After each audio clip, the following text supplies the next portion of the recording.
사실 요즘 제일 관심사죠. 지방선거 이야기해 보겠습니다. 이제 9일 앞으로 다가왔습니다.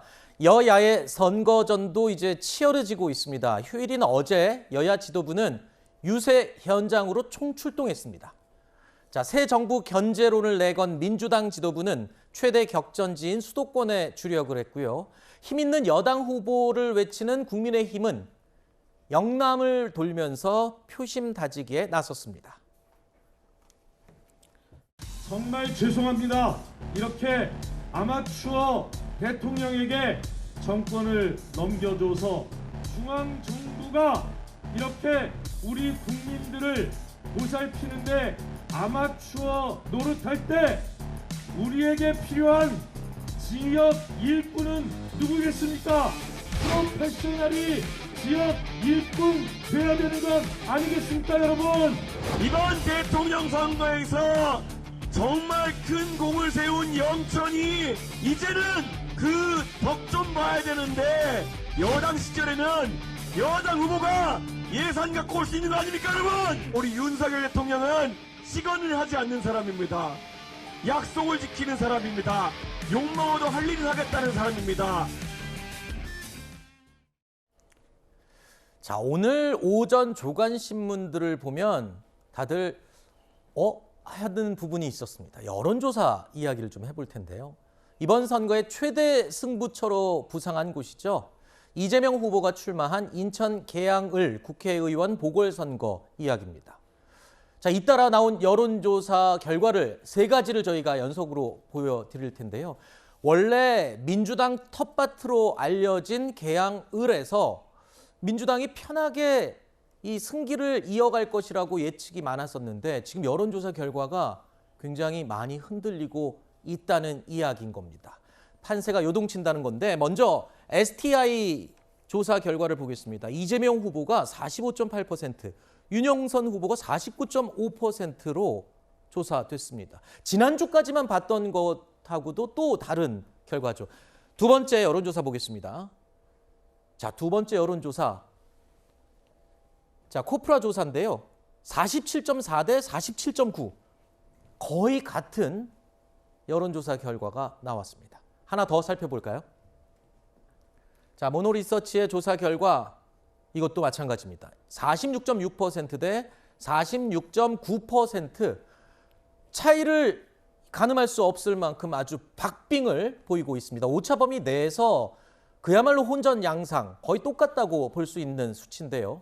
민주당이 여유 있게 승리할 것이라는 예상, 이렇게 되면 쉽게 얘기할 수 없을 것 같습니다. 일단 이 수치가 야당 입장에서는 굉장히 충격적으로 와닿을 수 있을 것 같은데 우리 장 변호사님 얘기를 먼저 들어볼까요? 네, 민주당으로서는 긴장해야 되는 수치인 건 맞습니다. 물론 이제 오차범위 내에서 엎치락뒤치락 하는데 이건 좀 인천 계양은 이번 대선에서 한 8.8% 민주당의 득표수가 더 높았던 지역입니다. 그렇기 때문에 아주 무난하게 여유 있게 따돌릴 것이다라는 예상치와는 좀 맞지 않는 그런 지표들이 좀 나오고 있습니다. 때문에 이재명 후보가 누차 이야기하는 것처럼 투표장에 나와야만 민주당이 그나마 승리를 장담할 수 있겠다 이렇게 전망할 수 있겠고 다만 이런 수치가 이게 지역 단위로 보다 보니까 이 표본이 좀 적기도 하고 지금 대선과 거의 임박해서 치러지는 어떤 사안이기 때문에 구도에서 불리하고 여론조사 응답률이 민주당 지지층이 또 상당히 떨어지는 것도 사실인 부분이 있습니다. 네. 그렇기 때문에 당선 가능성에 있어서는 여러 가지 여론조사에서 또 이재명 후보의 당선 가능성을 높게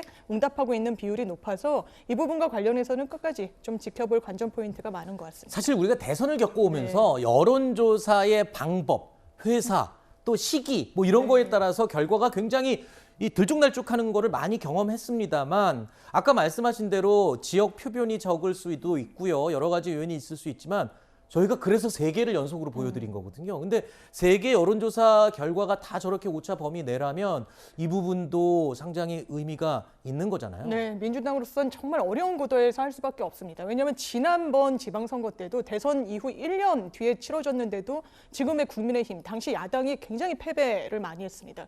지금은 불과 한 2달 뒤에 치러지는 선거이기 때문에 민주당으로서는 지금 이런 윤석열 대통령, 윤석열 정부의 허니문 이 기간을 돌파해야 되는 숙제가 있는 겁니다. 그렇기 때문에 상당히 어려운 선거임은 좀 부인할 수 없어 보입니다. 네, 지난주 말까지만 해도 제가 기억하기로 방송할 때 안철수 후보가 분당갑에서 20에서 30%포인트 앞서고 이재명 후보가 인천 계양을 해서 10%포인트 정도 앞서는 거 가지고 얘기를 좀 했어요. 근데 주말을 지내고 오니까 지금 이렇게 차이가 또 바뀌었습니다.